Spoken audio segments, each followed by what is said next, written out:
ఇంతవరకు మీరు ఎన్నో సేవలు చేశారు. ఆ దేవుడు మరల మిమ్మల్ని పంపించాడు.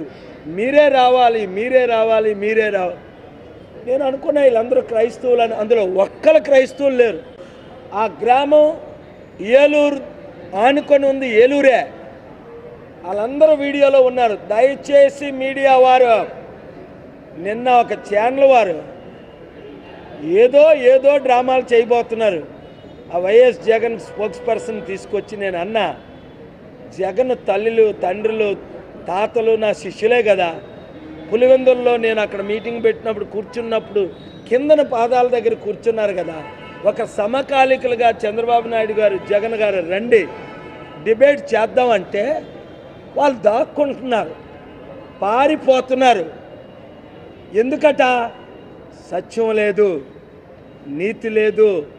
జగన్ గారు 3 లక్షల కోట్లు దోచుకున్నారని చంద్రబాబు నాయుడు గారు, చంద్రబాబు నాయుడు గారు 6 లక్షల కోట్లు దోచుకున్నారని జగన్ గారు అయితే బుక్కే రాశారు. ఏంటి లక్షల కోట్లు దోపిడీ?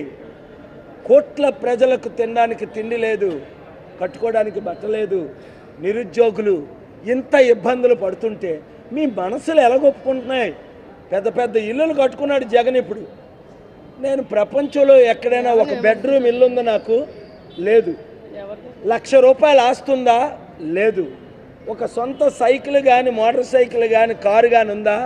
లేదు. దేవుని సేవకు, ప్రపంచ సేవకు ఏరోప్లేన్లు ఉన్నాయి. నా పేరుని లేవనే కదా ఇవన్నీ ఈ గవర్నమెంట్ తీసేసుకున్నారు. నా పేరు నుంచి తీసుకోగలరా? మళ్ళా 10 సంవత్సరాలు కోర్టులో ఫైట్ చేసి అవి సంపాదించుకున్నాను. నేనే ప్రెసిడెంట్నని రుజువు చేసుకున్నాను. కనుక మీడియా మిత్రులరా, మీరు ప్రతి ఛానల్ వారు ఆ వైఎస్ జగన్ గారిని, చంద్రబాబు నాయుడు గారిని పిలిపించి డిబేట్ పెట్టాలి. పెట్టకపోతే మీడియా ఫెయిల్ అయినట్టే, రాజకీయ నాయకులు ఫెయిల్ అయినట్టే. ప్రజలు నిలదీయాలి. వాళ్ళు 100 ప్రశ్నలు అన్నేయమనండి, నేను 10 ప్రశ్నలు వేస్తాను. ఎక్కడైనా, ఎప్పుడైనా, ఏ భాషలోనైనా సిద్ధమే డిబేట్ చేయడానికి. ఏంటి ఆ డిబేట్? పర్సనల్ అటాక్స్ వద్దు.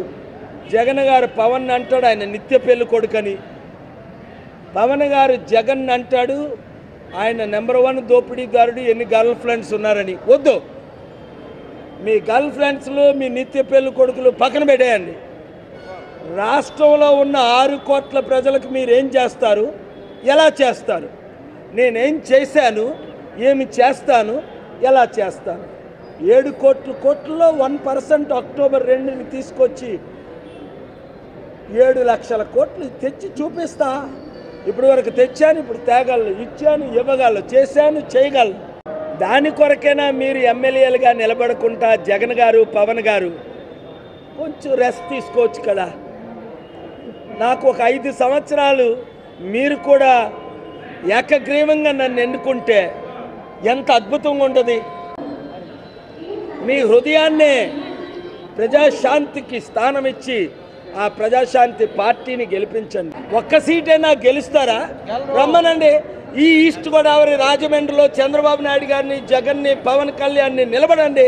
ఎమ్మెల్యేగా నేను నిలబడి చూపిస్తాను.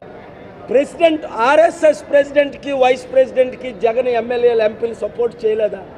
అంటే విశ్వ హిందూ పరిషత్కి సపోర్ట్ చేసిన వాళ్ళకి ఏ క్రైస్తవుడైనా ఓటేస్తాడా? వేయరు. ఇంకెవరున్నారు? చంద్రబాబు నాయుడు గారు దేవుడిని నమ్మరు, ఎవరిని నమ్మరు, నన్ను తప్ప. మీరే దయం అనేవారు. ఇప్పుడు నన్నేమంటారో నాకు ఆయన తెలియట్లేదు. నోరెప్పరు. పోని మీకు నోరెప్పకపోతే మీ ఉంటూ బొట్టు మీ మంత్రి ఏదో అబ్బాయి ఉన్నాడు, ఆయనైనా పంపించమంటే ఆయన్ని పంపరు. జగన్ గారు రారు. ఇదెక్కడ పోరాటం? వాళ్ళందరికి అర్థమైపోయింది మనమే గెలు. ఈ వీడియోపై మీ విలువైన కామెంట్స్ ని మాతో షేర్ చేసుకోండి. అండ్ ఇంకో విషయం, సబ్స్క్రైబ్ చేయడం మర్చిపోకండి.